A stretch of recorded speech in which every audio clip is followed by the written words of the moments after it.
What's good, YouTube? Y'all know what it'd be. It's a deck profile. I've been enjoying this deck.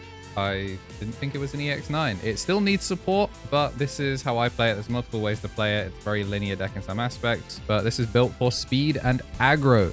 Because y'all know I love being aggressive in black control decks. So, yeah, we're just going to get into it. I would love to do a max rarity version of this, but people in Europe do not know how to behave. So, we're going to start with the eggs. We have all of the 4 squids. They are in Paris. So we do have Negamon, which is immune in the raising area, so you can't pop it with Proto Gizmon, you can't evolve Uko over it. All of the funny cheese things that you think you would be able to do to try and accelerate this don't work, outside of maybe like Mimi, if you had a level 5 green Digimon. But if you have that, you wanted it more. Good job.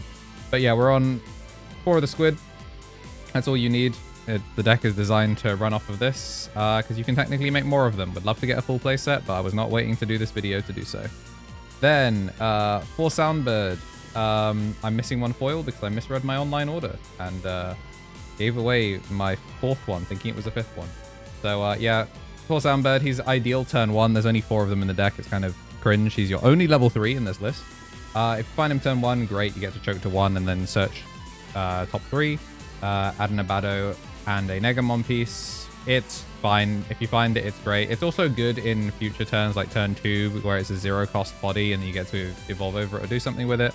But yeah, in terms of the 4 hours, yes, you are running the 4s. Hey, we look, 4 of the Eyesmon didn't mess up my ability to read there. This guy's great. Evolves over Scatter for 1. Has Rush Collision. So there'll be some times where your opponent will slam a Searcher and as a result take damage off the board. But you also just get to take the body off the board for free. He goes with your Scatter modes to make them an actual Rush body. And on deletion adds back a Negamon and text from trash, which is really, really useful. So we're on 4 of these buttes. Then for the scatters, we are on 4 of the pretty ones. And then it is 15 in total. I've seen people running 20, but I found like 15. I was finding them pretty consistently. Most of the time you'll open 2 scatters in an opening hand, and that's fine. Ideally, if you can pitch a core on turn 1 and then scatter turn 2, so your first 2 turns are just scatter, that's ideal. But if you can't make it happen, you can't make it happen, and there's nothing wrong with that. Sometimes it does get a little bit dicey where you only open 2 and you pitch your scatter and don't draw into a second one. That feels kind of gross, but that's fine. We are on 1 Sephirothmon as our last level 4, which does imply that obviously, yes, you'll be able to evolve over something. It goes for 3 over the Soundbird and can go for 3 over a Black Tamer. You could also in this slot run something like an Abbadomon, which mathematically you'd have more Evo targets because you could go over all of these and the Eyesmon, so you'd have more instances of being able to use it for the taunt. But I felt like as much as this was mathematically more effective, the situations, like contextually, this was more flexible, is probably the way I would put it. Then for our level 5s, it is just for RareRaremon, or RareRaremon rather.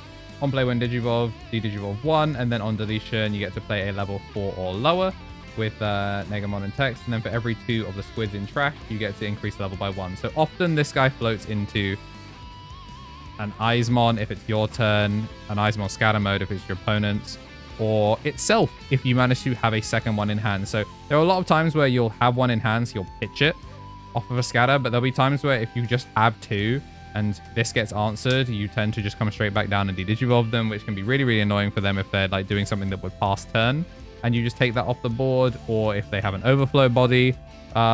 There's like some really nice things that kind of like come into play if your opponent's on like a deletion kind of deck where you don't really have to respect aces because you can swing knowing that if they pop it, you just get your free memory, which is pretty nice. So we're on 4 of these. Crucially, they are 7 play costs, the same as the Eyesmon, so you do have to be kind of careful about that with stuff where it deletes all lowest play costs, like Darkdramon Ace or stuff like that. But yeah, card's good. Again, if you're on Abbadomon, you'd have 5 level 4s, but I'm only on 4 and it's worked for me. And we're on 4 of the core, which, yeah, you know, you're playing 4 of all the new cards and then however many you wanted of the scatter engine. On play when digivolving, if there's 4 of the squids in play or trash, then you get to load a core into the breeding area. And then end of all turns, you get to load a level 6 or lower Digimon with Negamon in this text and delete the same level. It's the same, not the same, or lower, so you do have to be kind of aware of what you're loading. Obviously, I'm very heavy on 4s, so 4s, you know, like candy from a baby, you just load anything and you just yum num num num num. The 5s can be a bit awkward because you have to try and keep the RareRaremons in play. If you're evolving over a RareRaremon, then obviously you've got one there, then you're loading a second one from trash, which means that your core is not going to be able to have access to it. 3s, I mean, Soundbirds, when you have one in trash, it means you can pop these little rookies so your core can actually do what it needs to do. But it is pretty good. It does have assembly of the 4 Negamon, so once you've used all of the sources and your board gets answered, you can just bring him straight back down. Especially if you end up not using the core on your opponent's turn, you just push out native, then you've turned off your ability to play the game, quote unquote. So that's your way of still being able to get back in, and you can have all of the different eggs inherits activate individually, so you can turn it into 4 redirects. But obviously, you know, if your Abbadomon gets answered, raps El Bozo. Alrighty, so sometimes you don't want your Abbadomon to actually do much more than that, so we are on 1 Zwart. This was initially a cope thing from when I didn't have all of my cores. I now have all of my cores and I'm still running 1 Zwart because you just get a lot of extra value out of him, in all honesty. The mill 3 and then play 2 black or purple Digimon with costs of 8 or less plays, as we established, everything in your deck under level 6. So this could be double Digivolve, this could be double Rush Body, you know, because you can assembly whilst you play these down. This fills up your trash with the scatters, and then when attacking by returning 1 level 6 or lower Digimon in its Digivolution card, you get to delete a 12 play cost or less unsuspended. So sometimes where I have situations where Abbado end of turn has added Abbado, Zwart over that, and then this is 2 instances of more deletion that I can use with the Zwart. So I find that the Zwart has really, really impressed me. And sometimes I end up taking sources away from my core by loading from source. So this is a way of kind of like being that stopgap, as I'm actually adding more pieces to trash and I'm not sucking them back up. The inherit as well for the redirect. You don't have to be a Negamon name in order to do the redirect. It just has to redirect into a Negamon. So going over the Abbado with Zwart doesn't turn off your redirect. You just need a body next to it, which obviously you're going to play 2 bodies. So you'll have 2 targets to redirect into. So still works really, really defensive, and it does work out that way. Obviously, though, we are trying to resolve core. He is the guy. We're on 2 ults for now, but we'll try and find the 3rd. This, you know, obviously could just be a 4th core. But right now, I found that now that I'm up to 3, I find 1 pretty consistently. And, you know, sometimes I'll find 2 with the amount of filter that you go through. So I didn't feel like I needed a 4th one. There are, you know, you'll have the off game where you're staring at the 1 Zwart in hand. You're like, man, if that was a core, I could play the game. But I'm, in the interest of aggro and really pushing the deck as hard as it can go, I've chosen to take a 1 in 50 consistency hit in order to really push to the deck's highs. And for me, that was having the 4 level 7s be split 3 and 1 with the core. If you don't know what this bad boy does, you know, he's the whole reason to play the deck. He evolves for 4 over Abbadomon, which is relevant. And then from breeding, when one of your opponent's Digimon attacks by returning 4 of the eggs to the bottom of the Digi-Egg deck, it moves from the battle area. Then when moving, when Digivolving, when attacking, you get to place 3 level 6 or lower Digimon cards with Negamon in its text from your trash as the top Digivolution cards to delete all of your opponent's lowest level Digimon. Then also has collision, piercing, sec +1, reboot, blocker, every black keyword you could really think of, except, I guess, fragment. And yeah, card's crazy. So a lot of the time you'll push out a raising, pop all the level 3s or 4s, swing, pop the lowest level, and then collision into the thing you actually wanted to clear. If you have a RareRaremon in stack, that is a free unsuspend, and then that's basically 14 checks. You can also like try and not like obviously you do have to pop things, but if they've gone wide enough and they've staggered their levels enough, you can end up in situations where you get to swing when attacking, load a different unsuspend, or like you swing, declare collision first, and then get the unsuspend when attacking, go into it. So there's a bunch of like really weird instances you can do to try and get your timing for it. But you can kind of like Yuji Musha, get your timing where you get your RareRaremons, if they're stacked, will whiff on, like they all fire at the same time and you lose them. So you have to try and like keep them in trash and do them on the subsequent when attackings to kind of like get that value. But yeah, cards are really, really sick. It's the reason to play the deck. But how are we getting there? Obviously, you know, by not being on 20 of these, we've opened up a lot of slots for other things. And first things first, if y'all know me, y'all should have seen this coming. We're on Parabolic Junk. This card is crazy. We're trying to get all the zero cost options banned, and, you know, it's Black's turn. This is main. One of your Digimon gains on deletion. Gain 2 memory until the end of your opponent's turn. Security, add this to hand. What this means is your Soundbirdmons turn into a memory boost that your opponent can't react to. But obviously, you know, if it doesn't die, it's annoying. But the problem that Parabolic Junk has always had, obviously, you know, if it doesn't get deleted, if you get de-digivolved and turn into an egg and disappear, that's not getting deleted. But more importantly, the egg is a redirect. So you don't have to, you know, try and put this on a blocker to try and make it, ooh, a blocker that steals memory. You can run this into security. If it makes it back to you, you redirect into that guy immediately. I've done it on my scatter modes where, you know, that's a 4K turns into a memory boost. I've had an Eyesmon with assembly 11K swing and die and give me my 2 memory. Parabolic's really impressed me because I am a dirty, dirty gambler, and I will continue to high roll people with this card. And defensively, unless you were on Trident Arm, this deck was always going to be kind of live or die by the core. So this was a great way to speed up the deck. We are also on 2 of Laplace. You could probably, if you wanted to play more defensive, go something like that and go 3 Laplace. But I found that 2 was good enough for me. And you just have to get your timings right. You just have to recognize you're very rarely using this to one-choke. You're using this to be annoying. If you've got Parabolic Junk on a little guy and you choke to 1 with this and you redirect straight into it, have it die, you turn skip someone, which can be enough to give you an extra turn. But most of the time you're sitting on a RareRaremon, dropping a Laplace and then evolving into an Abado, or if you have a Black Tamer or anything like that, then it's Laplace. You're effectively, this is like a 2-3 card combo where it Black Source, Laplace, Abado, core, and you effectively lock someone in raising. So like, well, I don't want to push out and lose everything, so it buys you a turn. And yeah, Laplace is great. You could be on more of it. I've seen people on Raiji Ludomon. I do want to test it, but Raiji outside of Legend Arms has to go into 5s, and obviously you're only under 4 level 5s, so it felt kind of committal for me, whereas I think the Laplace is pretty nice. We're on 2 boosts because finding cards is pretty useful, and Black Consistency, yeah, you're going to do pitch 1, draw 2, but sometimes you just want to be able to actually do a turn because, you know, stuff like your boosts, etc., cost memory but aren't using the egg.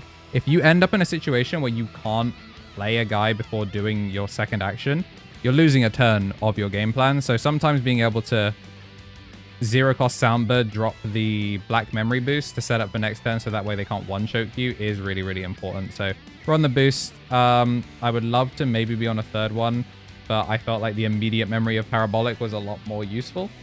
We are a deck that does build a stack though, so we are going to also just, you know, enjoy some Tamer interaction. I'm sure y'all can figure it out.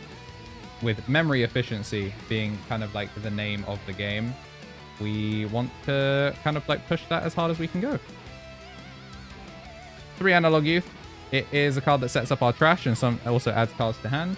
The times where you reveal like something you want in trash, something you want in trash, and a piece you needed feel great because it's like card to hand and then engine and you know, the main game plan feels incredible. So Analog Youth is great. Sometimes you can use it to turn skip. You'll see it in some gameplay where I had an option to Laplace something, and then I had 2 Analog Youths, so choking to 1, trading with one of my bodies would have triggered double Analog Youth to turn skip them without needing something like Parabolic Junk on it. So really, really useful card. If it pops out of security, it sets up quite nicely. And then the true tech options are here. The first one, White Tamer, Geni. You may reveal top 5. You don't have to do it. In most cases, you probably don't want to do it. but you may reveal the top 5 cards of your deck, add 1 level 3 Digimon and 1 non-white Tamer card among them to the hand, return the rest to the bottom of the deck. So obviously, the only level 3 in the deck is Soundbirdmon, so this is a card that adds Soundbirdmon if it shows up in your top 5, which is like whatever. But the real reason we're here is for the opponent's turn effect. When your opponent's level 5 or higher Digimon attacks, by suspending this Tamer, move one of your Digimon from the breeding area to the battle area.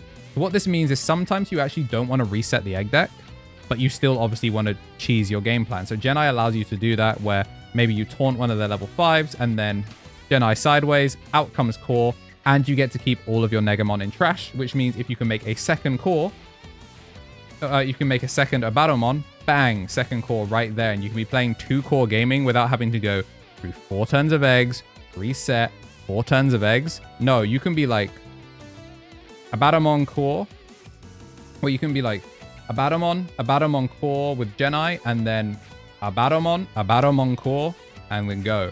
It's filthy. Really, really cool card. If it pops out of security, you can win games off of that. And sometimes you can actually double hit off of the search because we are on to Zenith. So I've seen a lot of people are on the starter deck tie because it's the draw 1, gain the extra memory when attack target changes, which obviously you're doing a lot. But like I said, we're here for speed, and Zenith is speed.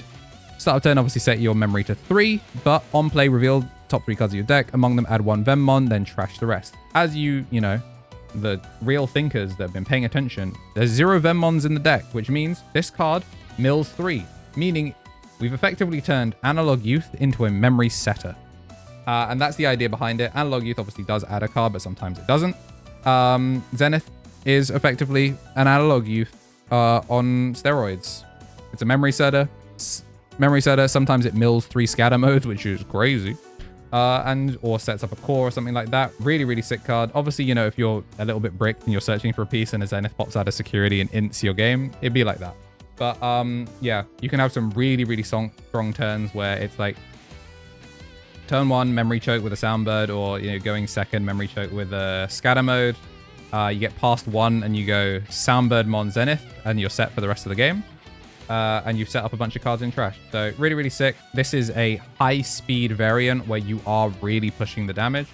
One of the cool things about this deck is, as much as, yeah, you know, it's pretty linear, the scatter modes allow you to play very low to the ground with the memory. So as long as someone doesn't do a memory setter, or, you know, they don't have as many, you know, they're not like an 8 training deck or something like Jesmon that has Master to Disciple, you can play that close to the net memory game with your memory reduction really, really, really well, and bully people, and then kind of just like go to the races. The 4 turns doesn't feel that slow when you are the one that controls the memory gauge with choking to 1, or using parabolic junk to go, oh, you set me to 1, I'm actually at 3, stuff like that. So this is my list. The only changes I would probably be making, like I mentioned, the Ethamon if you wanted, or maybe changing the parabolic and lap place around. The only other thing I was looking at was in the option lineup, or maybe turning one of these Genai into a black scramble. Just because I've seen some lists that have used it, and turning a 4-cost Evo into a 3-cost Evo when you have a memory setter sometimes is the difference between keeping turn or not, or if someone has to pass you a lot to clear your board, sometimes it's the difference between making a Bado and then making a core on top of it. So I could potentially see Genai, if he doesn't continue to impress me, turn into a scramble just to give you a little bit more flexibility. It can only play the Soundbirdmon back, but it's the main thing that the scramble would allow you to do is, even if you're not adding the Soundbirdmon back, is to get one of your other 4-ofs, like your Eyesmonssssss or your RareRaremon, back in hand when you need them. So I could see Scramble being pretty useful as an additional piece, especially if you're milling quite heavily off of the Zenith. So that's probably the only change I would make. It would probably end up being a 1-of, maybe a 2-of if I cut 1 Genai, 1 Parabolic. But yeah, in terms of the 50 that I'm playing right now, this is what I've ended up on, and I'm really, really enjoying. So yeah, thanks for tuning in for the deck profile. You've obviously seen footage coming out. If it's a member, you'll be seeing footage coming out. If you're not a member, the footage might already be out, but there'll be some link somewhere around here, or maybe here on YouTube, a relevant video on seeing me move some Abbadomon cards around. this is what I'm going to be playing for most of EX9. In addition to Millenniumon, I'm just waiting on... Our locals didn't have the option card come out on the week that I played this, but I got top 4 with this on week 1 of EX9, so I got 3rd place. And yeah, deck's good. Nothing really much else to that. Shout out to Tamer the Goat for getting me these and a lot of my shiny pieces, because y'all are acting up. This card is not the same price as or is worth as much as this. Stop. This is a £2 card. Let me buy them for £2 and you will get your money, no questions asked. Stop charging so much. Anyways, yeah, that's me. I'll be back with another deck profile later. I'm gonna go take this to a different local and scam some people. Bye.